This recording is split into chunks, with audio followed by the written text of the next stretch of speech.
Vocês estão felizes? Mais uma vez, vocês estão felizes? Amém. Queridos, eu quero conversar um pouquinho hoje sobre ser discípulos. Nós temos como missão da igreja ser como Ele e servir como Ele. E nós temos um grande desafio, queridos, de sermos discípulos de Jesus. E esse é um desafio não só para mim, mas é um desafio para você também, de sermos como Jesus, de ser discípulos de Jesus. Queridos, ser discípulo de Jesus é totalmente diferente de ser uma multidão que o acompanha. Ser discípulo de Jesus, queridos, é diferente de ser uma multidão que o acompanha. Olha que interessante, o que Mateus, capítulo 13, do versículo 10 ao 11 nos fala.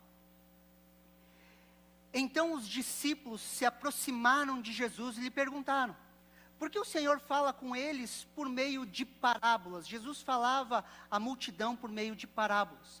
Ao que Jesus respondeu: porque a vocês é dado conhecer os mistérios do reino dos céus, mas àqueles isso não é concedido.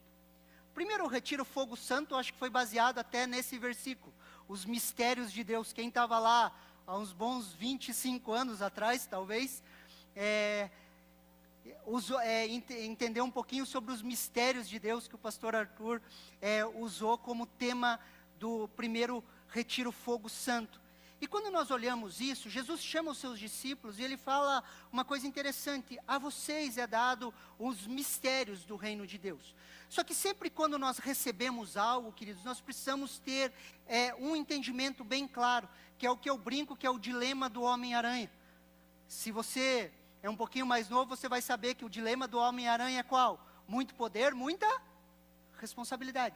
E o Senhor Jesus, ele fala: a quem muito é dado, muito será cobrado. Então, há uma diferença, queridos, entre a multidão de seguidores e os seus discípulos. A quem muito é dado, muito será cobrado. Então, isso, queridos, precisa gerar uma consciência dentro de nós. Então, Jesus tinha os seus discípulos que caminhavam e compartilhavam a vida com Ele. Jesus tinha os seus discípulos que compartilhavam a vida, compartilhavam o partir do pão, estavam caminhando juntos, estavam se relacionando, estavam amando, se perdoando, brigando um com o outro, e se perdoando e caminhando com Jesus nas suas lutas e dificuldades, mas estavam compartilhando a vida com Jesus. Jesus tinha isso, ele tinha os seus discípulos. O conceito, queridos, de discípulo, ele toma forma entre o Antigo e o Novo Testamento. Nos 400 anos, queridos, do silêncio profético, entre o Antigo e o Novo Testamento, queridos, entre aquela página em branco que separa o Antigo do Novo Testamento, queridos, nós temos 400 anos de silêncio profético. E haviam manifestações ali, culturais, que geraram essa ideia de discípulo. Esse conceito de discípulo, ele toma uma forma e se consolida até na Grécia Antiga, com os filósofos como Sócrates, Platão, Aristóteles. Eles tinham os filósofos e os discípulos dos filósofos. A ideia, esse conceito de ser discípulo, de discipulado, ele nasce nesse ambiente, queridos. Para os gregos, queridos, o discípulo não era apenas alguém que se sentava na sala de aula. Hoje em dia, queridos, quando falamos de discípulo, e muitas vezes traduzimos a palavra discípulo para aprendiz, e nós temos uma ideia de aprendiz como aquele que senta em uma sala de aula para ouvir o seu professor. Nós temos esse conceito moderno de aprendiz, queridos, que é aquele que tem informação sobre um assunto. Quando nós falamos de aprendiz, na nossa cultura, nós vamos entender pessoas que têm informação sobre um assunto, aquele que sentou em uma sala de aula. Consegue me entender? Só que é totalmente diferente da ideia de discípulo que o Senhor Jesus estava querendo nos ensinar. Para os gregos, é aquele que adere ao pensamento e ao estilo de vida do seu mestre. Para nós, muitas vezes, aprendiz é aquele que guarda informação, que sentou em uma sala de aula. Por isso, queridos, que a formação pastoral, ela não acontece dentro de uma sala de aula. Posso ouvir um amém? A formação de um pastor não acontece em uma sala de aula. Se alguém chega e fala, pastor, eu tenho um chamado pastoral, qual que é a primeira coisa que você vai falar para ela? Comece a orar pelos seus 3. Depois que você orar por seus 3, se aproxime de um amigo. E aquilo que você tem, você começa a compartilhar com essa pessoa. Consegue me entender? E você vai compartilhando a vida. Porque como que você vai cuidar de uma igreja se você não cuida de uma pessoa? Se você não compartilha a vida com uma pessoa. Ah, pastor, então não temos que estudar. Não é isso que estou falando. Até no nosso meio, queridos, o Arno está terminando pós-doutorado, o Werner está fazendo mestrado, eu estou terminando uma pós-graduação. Nós somos incentivados a estudar. Só que a formação, queridos, de um discípulo de Cristo, ou de um pastor, de um ministro, não acontece de forma plena em uma sala de aula. E a sala de aula nem é o motor primário da formação. Amém? Amém? Para os gregos, queridos, um discípulo era aquele seguidor intelectual e moral do seu mestre. No Antigo Testamento, queridos, o termo equivale a talmide, no plural talmidim. Essa palavra, queridos, talmidim, ela se encontra em um versículo da Bíblia. Em 2 Crônicas, só que eu não lembro a referência. Ele se encontra em um versículo da Bíblia. Mas o conceito entre mestre e aprendiz já existia na relação entre os profetas. Elias e Eliseu, Moisés e Josué. Nós já vemos esse conceito de formação, de caminhar e compartilhar a vida no Antigo Testamento. No período entre o Antigo e o Novo Testamento, o sistema entre rabinos e discípulos se torna a base da educação em Israel. Onde haviam rabinos e haviam discípulos. Os discípulos, os talmides ou talmidins, tinham como objetivo não saber o que o seu mestre sabia, mas ser como o seu mestre era. Era esse conceito, queridos. Então, discípulos, queridos, não é somente essa ideia moderna de aprendiz, é ser um discípulo e buscar ser como seu mestre. Quando você ouve a palavra discípulo na Bíblia, não é um mero aprendiz, mas alguém que está buscando ser como seu mestre. Não é alguém que está querendo informações sobre, mas é alguém que está buscando um relacionamento para se tornar igual ao seu mestre. E para ser, nós somos se relacionando. Por isso que a vida com Deus é relacional. Amém? Paulo, queridos, tinha esse conceito bem claro dentro dele. Olha o que 1 Coríntios, capítulo 11, versículo 1 nos fala, e 1 Coríntios, capítulo 4, 16. Sejam meus imitadores, como também eu sou imitador de Cristo. 1 Coríntios capítulo 4, versículo 16. Portanto, eu peço a vocês que sejam os meus imitadores. Queridos, esse conceito era claro dentro de Paulo. Paulo buscava ser como Jesus. E ele chamava a responsabilidade, queridos, para quê? Para que as pessoas o imitassem. Me imitem porque eu estou imitando a Cristo. Sejam os meus discípulos como eu sou discípulo de Cristo. Buscamos ser como Jesus e ajudamos pessoas a ser como Jesus. Que elas nos imitem, que elas só não saibam o que a gente sabe, mas que elas copiem a nossa vida. Assim como nós temos copiado a vida de Jesus. Amém? E existe, queridos, um custo de ser discípulo. Olha o que Lucas, queridos, capítulo 14. E eu quero usar esse texto como base para a mensagem de hoje. Lucas, capítulo 14, do versículo 25 ao 33. Lucas capítulo 14, do 25 ao 33. Grandes multidões acompanhavam Jesus, e ele, voltando-se, lhes disse: se alguém vem a mim, e não me ama mais do que ama o seu pai, a sua mãe, a sua mulher, os seus filhos, os seus irmãos, as suas irmãs, até a sua própria vida, não pode ser o meu discípulo. Quem não toma a sua cruz e vier após mim, não pode ser o meu discípulo. Pois qual de vocês, pretendendo construir uma torre, não se assenta primeiro para calcular as despesas e verificar se tem os meios para concluir? Para não acontecer que, tendo lançado os alicerces e não podendo terminar a construção, todos os que o virem zombem dele, dizendo: esse homem começou a construir e não pode acabar. Ou qual o rei que, indo para combater outro rei, não se assenta primeiro para calcular se com 10.000 pode enfrentar o que vem contra ele, ou com 20.000? Caso contrário, estando o outro ainda longe, envia-lhes embaixada pedindo condições de paz. Assim, pois, qualquer um de vocês que não renuncia a tudo o que tem, não pode ser o meu discípulo. Queridos, por isso que multidão é diferente de discípulo. Olha o que o capítulo 25 nos fala.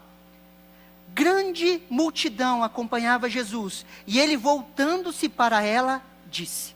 Queridos, aqui fica bem claro a diferença entre multidão e discípulo. Jesus estabelece, para nos tornarmos ou sermos discípulos, queridos, alguns pré-requisitos. E ele olha para a multidão. E é interessante, queridos, que Jesus, ele é bem claro na sua abordagem. Queridos, Jesus é extremamente claro na sua abordagem. Ele é franco naquilo que ele fala, ele não usa máscaras. Jesus é franco. Vocês querem me seguir? Vai ser assim. Sim ou não? Ele é muito claro, e pode ver que ele aponta para a multidão. Beleza, vocês estão me seguindo, só que para serem meus discípulos, as condições são essas. Tipo, Jesus, ele não mascara, queridos. Quando ele fala, queridos, de comer o pão e a carne, as pessoas se escandalizam, achando que era literal, que eles teriam que se tornar canibais e comer da carne dele, beber do sangue. As pessoas falam: nossa, é muito duro esse discurso, vão embora. Ele olha para os discípulos e ele fala o que para eles? O negócio é assim: se você não quer, Jesus, ele não mascara, queridos, as condições. E às vezes a gente, na evangelização, às vezes a gente quer fazer assim, né? Vamos preparar alguma coisa assim, daí de repente, Jesus apareceu. Jesus, queridos, ele é extremamente franco com a sua mensagem. Se você quiser ser meu discípulo, as condições são essas. Consegue me entender? E ele fala: calcule, veja o custo. O custo, queridos, de ganhos e perdas. Sempre que vamos negociar, queridos, analisamos ganhos e percas. Uma vez nós estávamos evangelizando, eu não sei, eu e o Thomas, a gente estava em uma célula no condomínio da Luciane Virmont, da pastora. A gente estava num condomínio, o Thomas apresentou a mensagem, a gente conversou, apresentamos o evangelho para um rapaz, ele deu um passo para trás e ele falou: eu preciso pensar sobre isso. Porque eu sei a entrega que tem que ter. Eu olhei, achei estranho, depois fui conversar com o Thomas falou: não, ele está fazendo o que é certo, ele está analisando. Ele parou para ver, ele parou para calcular ganhos e percas. Ele foi prudente. Não sei se converteu, não tive mais notícias, mas aquilo me marcou. Mas ele parou para pensar. Se você for construir uma torre, você vai se assentar e calcular os custos. Se você for fazer uma reforma, qualquer coisa que você for fazer, você vai sentar e calcular os custos, para que não chegue no meio da obra e você não consiga finalizar. Se você é um rei e vai para a guerra, queridos, imagine, queridos, você ir para a guerra assim, tipo, vamos ver o que vai dar. Não tem como, queridos. O rei, ele senta, ele calcula, ele percebe, ele vê se ele vai com 10 mil ou 20 mil homens, e se ele vê que ele não vai conseguir, o que ele faz? Manda alguém para pedir paz. Não vou dar conta. A gente precisa parar e calcular, queridos. E existe aqui 3 pré-requisitos para sermos discípulos de Jesus. São 3 pré-requisitos. Primeiro, uma maneira de amar. Segundo, uma cruz para tomar. E terceiro, um estilo de vida. Uma maneira de amar, uma cruz para tomar e um estilo de vida.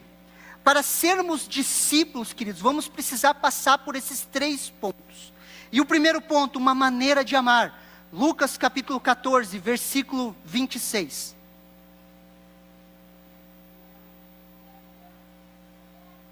Se alguém vem a mim e não me ama mais do que ama o seu pai, a sua mãe, a sua mulher, os seus filhos, os seus irmãos, as suas irmãs, até a sua própria vida, não pode ser o meu discípulo. Queridos, uma maneira de amar, amar mais, amar Ele em primeiro lugar. Quando falamos em família, queridos, muitos vão precisar romper o cordão umbilical, e isso pode gerar dores, quebras de tradições, e muitas vezes até inimizade. Quando nós estávamos mais para o interior, queridos, tanto em Paranavaí, como em São Luís do Purunã, isso era muito presente. Às vezes nós estávamos ali evangelizando, ganhando as pessoas para Jesus. O que acontecia? Haviam muitas tradições religiosas. E a pessoa, para romper essa tradição, ela precisava dar um passo de amor a Jesus. Pessoas, queridos, para dar um passo de batismo, elas falavam para nós: pastor, se eu me batizar, parece que eu estou traindo a minha avó. Porque a avó tinha ensinado as tradições religiosas a ele. E ele foi criado com a avó. Só que ele precisava amar mais a Jesus do que a sua própria avó. Quantas vezes pessoas tiveram que tomar um passo, queridos, e amar mais a Jesus que as tradições da sua própria família. Amar a Deus acima de todas as coisas. É uma forma de amar, queridos. Mas por que Jesus foi tão enfático nisso? Porque o nosso coração é uma fábrica de ídolos. O meu e o seu coração são uma fábrica de ídolos. E ídolo não se resume a uma estátua, queridos. A idolatria, queridos, é tudo aquilo que toma o nosso coração. Tudo aquilo que toma o primeiro lugar no nosso coração. Tudo aquilo, queridos, que tiver acima de Jesus no seu coração, se torna um ídolo. E o meu e o seu coração, queridos, são uma fábrica de ídolos. Olha o que Mateus capítulo 22, verso 35 nos fala. E um deles, intérprete da lei, querendo pôr Jesus à prova, perguntou-lhe: mestre, qual que é o grande mandamento na lei? Jesus respondeu: ame o Senhor, seu Deus, de todo o seu coração, de toda a sua alma e com todo o seu entendimento. Este é o grande e primeiro mandamento. Existe um amor, queridos, que ele é exclusivo para Deus. O primeiro lugar no nosso coração, queridos, precisa ser Deus, antes que pai, mãe, irmão, nem a sua própria vida podem ocupar esse lugar. É um pré-requisito para ser discípulo de Jesus. Ame a Deus em primeiro lugar. Tudo aquilo que se tornar primeiro na sua vida, vai se tornar um ídolo. Quando alinhamos esse amor, queridos, isso nos leva a amar direito. Preste atenção aqui. Quando alinhamos esse amor e Deus é o primeiro, nós começamos a amar as pessoas da maneira certa. Nós começamos a amar direito. Porque se alguém ocupar o primeiro lugar, vai se tornar objeto da sua adoração, e você vai agarrar aquela pessoa, vai criar expectativas nela, você vai amar ela de forma errada. Se pai, mãe, irmão, tradições, qualquer coisa ocupar o primeiro, você vai o amar de forma errada. Preste muita atenção aqui. tudo aquilo que ocupa o primeiro, sendo uma pessoa, você vai amar essa pessoa de forma errada. De forma humana, egoísta, egocêntrica. De uma forma de controle. Você vai criar expectativas erradas sobre aquela pessoa. Você vai esperar que aquela pessoa te satisfaça e ela não vai te satisfazer. Consegue me entender, sim ou não? Agora, quando nós alinhamos isso, queridos, amamos a Deus, queridos, nós começamos a amar as pessoas de forma, começamos a amar as pessoas direita. Nós não sabemos como amar, nós amamos porque Ele nos amou primeiro. Eu e você expressamos amor porque Ele nos amou primeiro. E quando Ele é o primeiro, nós começamos a amar de maneira direita. Quando entendo isso, eu amo a Deus com todas as minhas forças. E por consequência, eu amo direito o meu pai, a minha mãe, mulher, filhos, filhas, irmãs e a minha própria vida. Só que eu amo primeiro a Deus. O amor a Deus me conduz a amar o próximo. Olha o que Mateus 22, do 39 ao 40, continuação do texto. E segundo, semelhante a este ame o seu próximo como você ama a si mesmo. Desses 2 mandamentos dependem toda a lei e os profetas. Assim, queridos, amamos a direito, amamos as pessoas com o amor de Deus.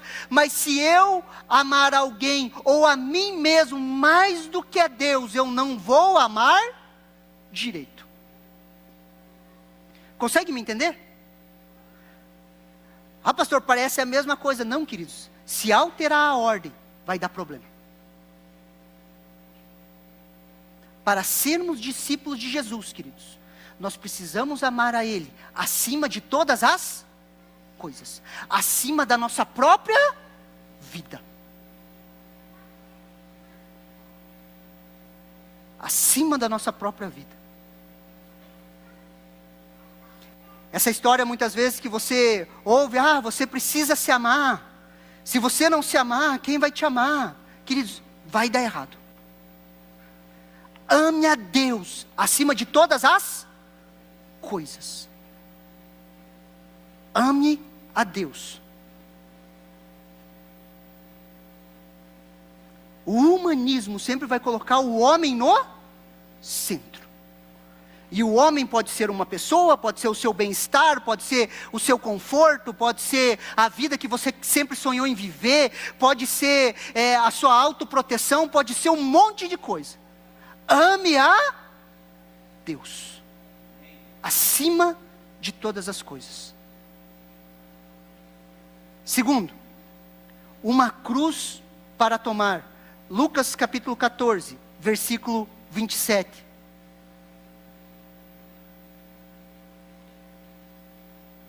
E quem não tomar a sua cruz e vir após mim, não pode ser o meu discípulo. Queridos, existe uma cruz. Fala um amém aí. Com mais empolgação, né? Existe uma cruz. Existe, queridos. Existe um sofrimento na vida cristã, que muitas vezes nós não gostamos de falar. Tomar a cruz, queridos, é negar a si mesmo. A cruz era símbolo de morte. Alguém carregando uma cruz, naquele contexto, queridos, era uma pessoa indo a caminho da morte. Se você visse alguém naqueles dias, o Império Romano crucificou centenas de milhares de pessoas, queridos. Imagine, queridos, uma pessoa carregando uma cruz. Você sabia que ela estava sendo condenada à morte. Olha o que Isaías 53, do versículo 1 ao 5 nos fala. Quem creu na nossa mensagem e quem foi revelado o braço do Senhor, ele cresceu diante dele como um broto tenro e como raiz de uma terra seca. Ele não tinha nenhuma beleza ou majestade que nos atraísse. Nada havia em sua aparência para que desejássemos. Foi desprezado, rejeitado pelos homens, um homem de dores, experimentado no sofrimento. Como alguém de quem os homens escondem o rosto, foi desprezado e não o tinham em estima. Certamente ele tomou sobre si as nossas enfermidades e sobre si levou as nossas doenças. Contudo, nós considerávamos castigado por Deus, atingido por Deus e afligido. Ele, porém, foi transpassado por causa das nossas transgressões, esmagado por causa das nossas iniquidades. O castigo que nos traz a paz estava sobre ele, e pelas suas feridas fomos curados. Queridos, Isaías é considerado o evangelho do Antigo Testamento. Isaías tem textos messiânicos apontando para Jesus, 66 capítulos, assim como 66 livros da Bíblia. Isaías, queridos, relata a Jesus, e esse relato é o que nós chamamos do relato do servo sofredor. Jesus é relatado como esse servo, queridos, que sofreu. Quando eu e você falamos de ser discípulos dele, eu e você vamos sofrer. O sofrimento faz parte da caminhada cristã.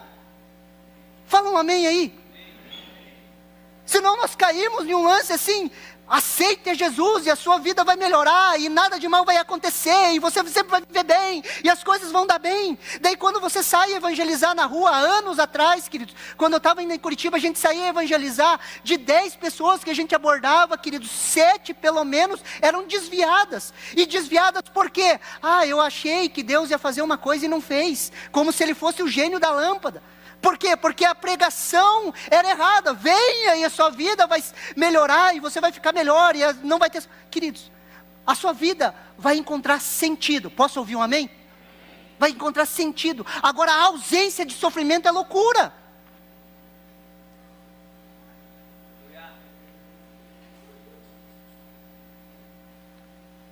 Sim ou não?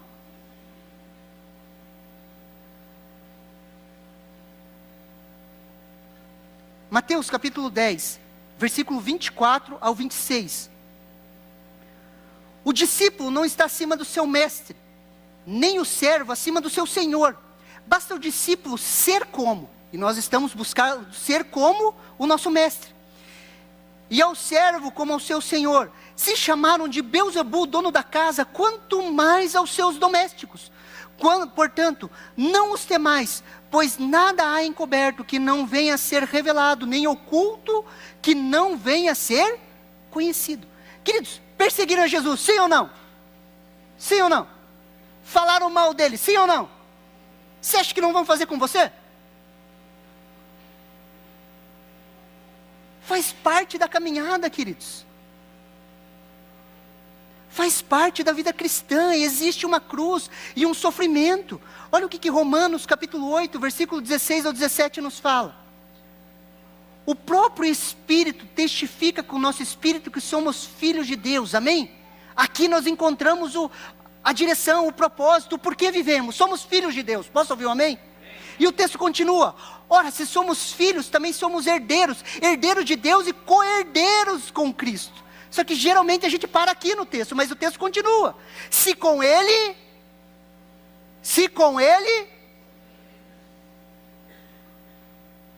também com Ele seremos glorificados. Não tem como viver nessa terra sem sofrer. Os nossos valores, queridos, o Espírito Santo agindo em nós, ele vai nos levar ao sofrimento, queridos. Se você vê injustiça, fome, tristeza, coisas que estão fora do lugar, coisas que num ambiente de oração você encontra, visões que às vezes Deus te dá, queridos, é aquela coisa que nós na teologia chamamos de já é e ainda não. Às vezes você sabe como tem que ser, mas não é. As coisas deveriam estar de um jeito e não estão. Isso gera sofrimento. Quando você vê uma família desajustada, queridos, o que vai acontecer dentro de você? Isso gera sofrimento. E o que acontece? A nossa autopreservação nos impede de chorar com os que choram. Só que nós precisamos tomar a nossa cruz, morrer para a nossa autopreservação e se misturar com essa dor, com esse sofrimento. Consegue me entender, sim ou não? Só que nós não queremos sofrer, queridos. Nós queremos ar-condicionado, Netflix, pipoca. E nós somos desafiados a isso, queridos. Se você permitir, queridos, que o Espírito Santo mexa em você, queridos. E a gente não reagir com as injustiças, querendo brigar com o governo, querendo brigar com a política. Essa injustiça deveria nos levar à oração, a gemidos inexprimíveis diante de Deus. Só que nós reagimos de forma errada. Consegue me entender, sim ou não? Se ele sofreu, queridos, estamos juntos nesse sofrimento. Quando nós falamos da nossa vida comunitária, é chorar com os que choram, se envolver com a causa. Queridos, se envolva com a dor das pessoas, se misture com a dor das pessoas, reaja à dor das pessoas, não dê um passo para trás. Consegue me entender? Quando um membro, queridos, é honrado, Paulo vai falar o quê? Todos são honrados, sim ou não? Se um membro sofre, todos nós, se eu e você permitirmos nos encaixar nesse corpo, se eu não der um passo para trás, se eu não buscar o meu conforto, se eu permitir isso,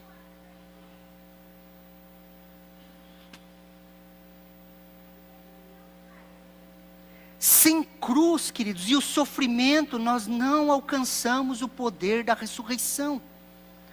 Olha o que Filipenses capítulo 3, versículo do 10 ou 11 nos fala. Olha que interessante, queridos. Apóstolo Paulo, para o conhecer, ele está falando no conhecer a Cristo. Para o conhecer, e o poder da ressurreição, e a comunhão dos seus sofrimentos, conformando-me com ele na sua morte, para que de algum modo alcance a ressurreição dentre os mortos. A busca de Paulo, queridos, era conhecer a Cristo, o poder da sua ressurreição, e ele fala da comunhão dos seus sofrimentos. Um dia, queridos, eu e você vamos experimentar de maneira plena o poder da ressurreição. Posso ouvir um amém? Por isso que Paulo fala, não que eu já tenha alcançado, porque ele não tinha morrido e ressuscitado. É algo do já era e ainda não. A gente vai aprender ou receber isso de forma plena, queridos. Mas nós podemos experimentar isso hoje. Quer ver? Deixa eu tentar te dar um exemplo. Você já foi ferido, queridos, por algo que você tinha razão, sim ou não? Mas você tinha razão, sim ou não? Já aconteceu com você, né? Por ter razão, uma pessoa agride a outra. Você vê briga de trânsito, um bate no outro porque tem razão. Se você foi ferido, queridos, alguém te passou para trás, te roubaram, mentiram, e você tinha razão naquilo. Você se magoa, sim ou não? Se magoa. Você vai orar, o que Deus vai falar? Perdoe. E você vai falar, não perdoa. Eu tenho, a culpa é do outro, ele que tem que. À medida do tempo, queridos, no começo você quer que a pessoa morra. Depois assim, Deus vai te trabalhando, você quer depois que ela só se rale no chão assim. Passa um pouquinho, você fala assim, tomara que bata um minguinho na quina da coisa e vire um minguinho do pé para o lado assim. Daí chega uma hora, queridos, que o Espírito Santo trabalhou em você, mas o que acontece? Imagine que aqui é a cruz. Você está ofendido, sim ou não? Isso gera sofrimento em você, sim ou não? Você está sofrendo, você está lutando pelos seus direitos. É meu direito. É meu direito, é meu direito. Você vai caminhando, o Espírito Santo vai caminhando. De repente você encontra a cruz, que é poder de Deus. Na cruz, o que acontece? Você toma e carrega a sua. Você morre para você mesmo. Você morre na cruz. E daí você vai encontrar o quê? O poder da ressurreição. A vida de Deus se manifestando em você, tocando as suas emoções, te levando até a amar aquela pessoa que há dias atrás você estava odiando. Só que o poder da ressurreição só acontece com o impacto da cruz. E a cruz é sofrimento. Ou você fala assim para mim, pastor, não, eu perdoo de boa, eu nem ligo. Eu nunca conheci ninguém assim. Por isso que a cruz é necessária. Dia a dia tome a sua cruz, morra para os teus direitos. Se você ama a sua vida mais do que você ama Jesus, porque é Jesus e o Espírito Santo que vão te conduzir para a cruz, queridos. Se você lê os evangelhos, queridos, para onde o Espírito Santo estava conduzindo a Jesus? Para a cruz. Se eu e você somos discípulos dele, para onde que ele está nos direcionando? E se você olhar a tua vida daqui para trás, todas as bobeiras que você fez é porque você largou a sua cruz. Sim ou não? Arrumou rolo, xingou os outros, brigou com o chefe. A maioria das encrencas que nós entramos é porque nós esquecemos da cruz. Existe uma cruz, e essa cruz vai causar sofrimento.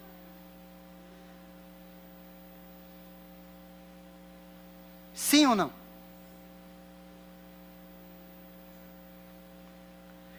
Número 3, um estilo de vida. Lucas capítulo 14, verso 33. Assim, pois, qualquer um de vocês que não renuncia a tudo que tem, não pode ser o meu discípulo. Um estilo de vida de renúncia, renunciar tudo que tem. E esse é um desafio, queridos. Não podemos ser discípulos aos nossos termos. Queridos, Jesus é rei. Posso ouvir um amém? Eu gosto de uma das traduções de um teólogo que ele traduziu o Novo Testamento, e ele traduz em vez de Jesus Senhor como Jesus Rei. Queridos, Jesus é rei, amém? E se ele é rei, ele que manda. Ele tem os termos dele. Nós não podemos querer seguir a Jesus aos nossos termos. Seguir do nosso jeito, é do jeito dele, queridos. E renunciamos a tudo. Preste atenção aqui. Antes do novo nascimento, antes de um encontro com Jesus, antes de Jesus te encontrar, queridos, antes de você nascer de novo, eu e você vivíamos para proteger os nossos castelinhos de areia. Nós vivíamos, queridos, e lutávamos pela nossa reputação, protegíamos a nossa vida que achávamos que tinha. Nós ficávamos ali, tentando fazer, construir ali, e proteger, sim ou não? Nascemos de novo, queridos. Depois do novo nascimento, a pergunta é: o que é nosso? Jesus, eu entrego a minha vida ao Senhor. Não que ele não tivesse antes. Ele tinha por direito de criação, era dele. Só que a gente não tinha consciência disso. E nós entregamos a nossa vida a ele. Agora pergunta para mim e para você: o que é nosso, queridos? Quando o texto fala de renunciar tudo o que tem, quando chegamos na mesa do rei, o que nós levamos? O que nós tínhamos antes de Jesus? Nada. A verdade é, queridos, que nós não temos nada. Então o que renunciar? Aquilo que achamos que temos. Aquilo que achamos que é nosso. É a sensação de posse. Queridos, o que é nosso? Nossos filhos são nossos? Não. Nosso dinheiro é nosso? Não. A nossa vida é nossa? Não. O que nós precisamos renunciar? É esse sentimento de posse que eu e você temos. É essa sensação, queridos, aquilo que achamos que é nosso, queridos. Olha o que Salmo 103, versículo do 15 ao 16 nos fala. Quanto ao homem, os seus dias são como a relva, como a flor do campo, assim ele floresce, pois soprando nele o vento desaparece, e não conhecerá daí em diante o seu lugar. Queridos, o que é nosso nessa vida?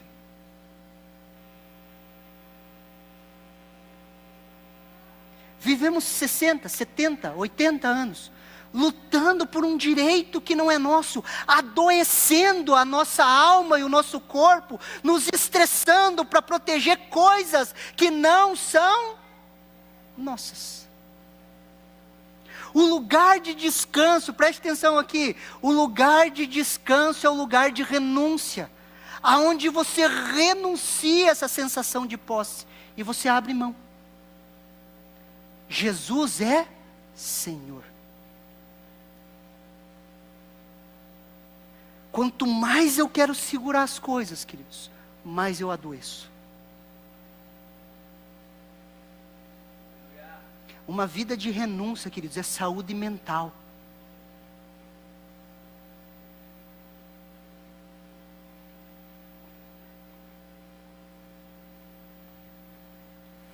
Eu gosto do exemplo do jovem rico, queridos. A Bíblia fala que um jovem rico chega diante de Jesus, pergunta para ele como que ele poderia fazer para alcançar a vida eterna. E Jesus ama esse jovem. Ele ama esse jovem. E ele olha para esse jovem, ele não disfarça o evangelho, queridos. Ele fala o que para esse jovem? Vende tudo o que você tem, dê aos pobres e me siga. Venda tudo o que você tem, dê aos pobres e me... A pergunta é: o que é que esse menino tem? Ou esse jovem tem? Deus é dono do ouro e da prata, sim ou não? Olha o que Ageu, capítulo 2, versículo 8 nos fala. Minha prata e meu é o ouro, diz o Senhor dos exércitos. Deus, na infinita graça dele, queridos, deu as posses para aquele jovem, sim ou não? Aquele jovem era mordomo daquilo, sim ou não? Quando Jesus fala, pega isso aqui e vende, Jesus está estabelecendo o seu senhorio, sim ou não? Isso aqui é meu, eu quero que você venda, dê aos pobres e me siga. Só que ele falou, não, eu sou senhor sobre isso. Todas as vezes que nós falamos não para Deus, nós estamos falando o quê? Eu sou senhor sobre isso. A lógica é, Deus é o dono do ouro e da prata. O ouro e a prata daquele menino era de quem? De Jesus. Ele só era mordomo sobre aquilo. Agora imagine, queridos. E provavelmente esse jovem conhecia esse versículo. Agora imagine, queridos, se aquele jovem, a Bíblia fala que ele tinha muitas posses, ele vendesse tudo aquilo, e ele desse aos pobres, e ele caminhasse, provavelmente talvez 2 anos com Jesus, Jesus já devia ter caminhado 1 ano do seu ministério, caminhasse 2 anos com Jesus, do lado de Jesus. O que esse jovem experimentaria, queridos? O que os olhos daquele jovem veriam?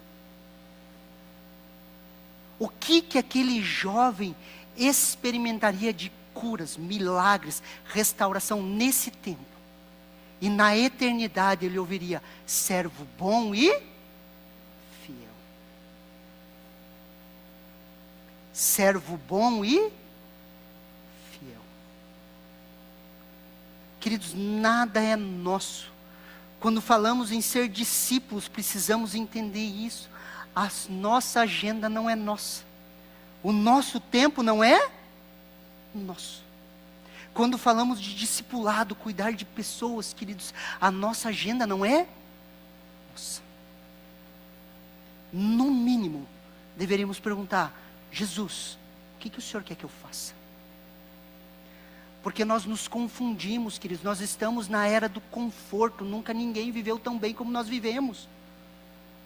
Queridos, eu fiz uma pesquisa esses dias, queridos, tem no YouTube um documentário, como viviam as pessoas no Brasil há 200 anos atrás, assista aquilo, pelo amor de Deus. Você vai ver que a gente vive muito melhor do que os aristocratas, que homens ricos daquela época. Nós vivemos num conforto, queridos, nós somos a geração que tem mais tempo livre, de todas as gerações, a geração que vive no conforto, queridos, e talvez seja a geração que menos entrega.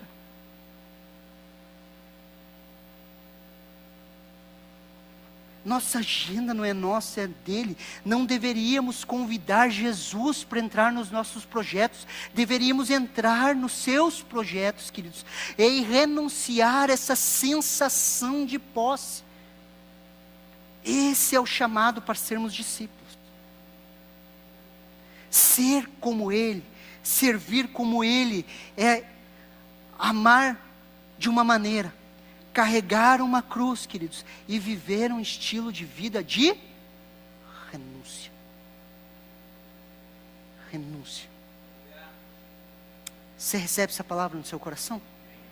Gostaria de convidar a equipe de louvor a subir aqui. Gostaria que você se colocasse em pé.